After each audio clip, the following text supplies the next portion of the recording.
I want to really put this whole problem in perspective. But before I do, I want to give the history lesson. But a lot of people don't even know where the debt ceiling came from. It's not like it was part of the Constitution and we've always had a debt ceiling. No, the debt ceiling was first enacted in 1917. Right? That was the year the United States entered the First World War. And it wasn't a coincidence that happened, because when we got into the war, the government needed to borrow a lot of money. They started borrowing a lot of money to pay for the war. And so Congress got a little worried about all the borrowing, and so they put a ceiling. They passed this debt ceiling. So look, this is the most you can borrow. And the ceiling actually applied to specific maturities. So it wasn't like a blanket ceiling. There was a limit on 1-year treasuries. There was a limit on 10-year, right? Depended on the maturity. They were very specific about how much you could borrow. And then also what happened in 1917 was they amended the Federal Reserve Act, which had been passed in 1913. And in the original Federal Reserve Act, the Federal Reserve was not even allowed to own U.S. treasuries. I mean, forget about buying them. They couldn't even own them. They couldn't even be part of their balance sheet. Now, that's the opposite of today. I mean, that's their whole balance sheet. But when the Federal Reserve was first conceived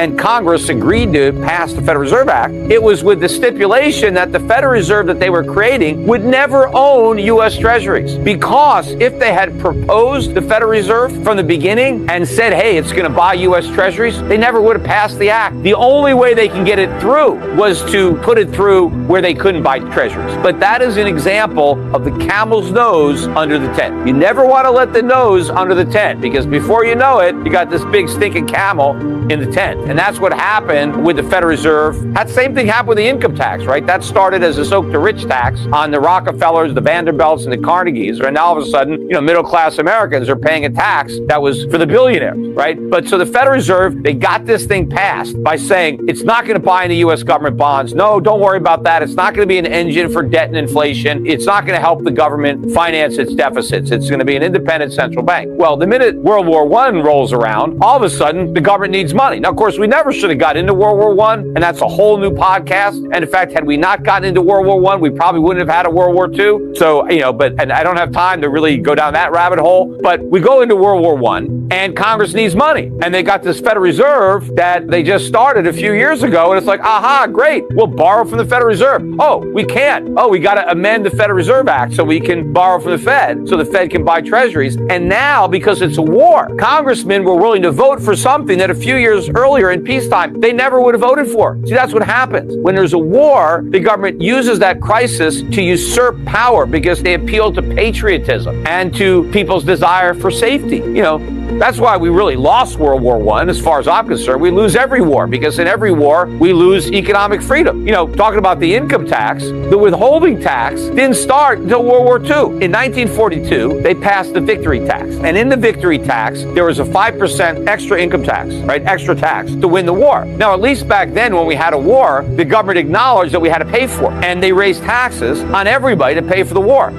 Recently, when we have a war on terror or the Iraq war or whatever we do, nobody's taxes goes up. Nobody has to pay for it, right? That's why nobody really objects to these wars, because nobody has to pay for it, right? In fact, we have a war and the presidents tell you to keep spending. We had World War II. Roosevelt said, stop spending. You got to buy these war bonds. You got to pay higher taxes. Everybody's got to stay home and hunker down. Stop spending, right? We have a war to pay for. Wars cost money, right? Now everybody thinks wars are free because we just print the money. So in 1942, we passed this victory tax, and the money is withheld right from your pay. It had never been done before. Before 1942, nobody paid any income tax until April 14th. You wouldn't pay a dime in 2022 taxes until April of 2023. That's when you would figure out how much you made the previous year, and you would send the government a check. Nobody had taxes withheld from their pay until 1942 with the Victory Tax Act. Then in 1943, they passed another tax hike for the war effort, but this time they said that all taxes, all income taxes, not just the victory tax, but all of your income taxes, 100% are going to be withheld from your pay by your employer. And if you're self-employed, that's when quarterly estimated taxes began. So before 1943, nobody filed estimated tax returns. Nobody paid quarterly. But starting in 1943, everybody started doing that. Now, why? because we were at war. The government couldn't wait to the following year for your money. They need the money right now. They needed to support the troops. So there was an urgent need for your tax money. And so the government was able to take it right out of your pay or have you pay it every quarter as opposed to one time in the following year. Now, here's the problem with these wartime powers. World War II ended. I mean, it was in all the papers if you didn't hear about it, but it ended in 1945. Well, they never ended the withholding tax. We had the victory, but the victory tax is still here in a sense that we still have the withholding that nobody had until World War II. So now the government has all this money coming in peacetime. What did it do with it? It found ways to spend it. That was the problem. And you know, today taxes are so high. If they didn't have tax withholding, there's no way the average American would be able to pay his tax. Can you imagine today if Americans got their entire paycheck like they did in 1930, 1940? They got all their money, nothing withheld. And then they just had to write a big check to the U.S. government the following April 15th. How many Americans, the way we spend, would actually have any money? Nobody.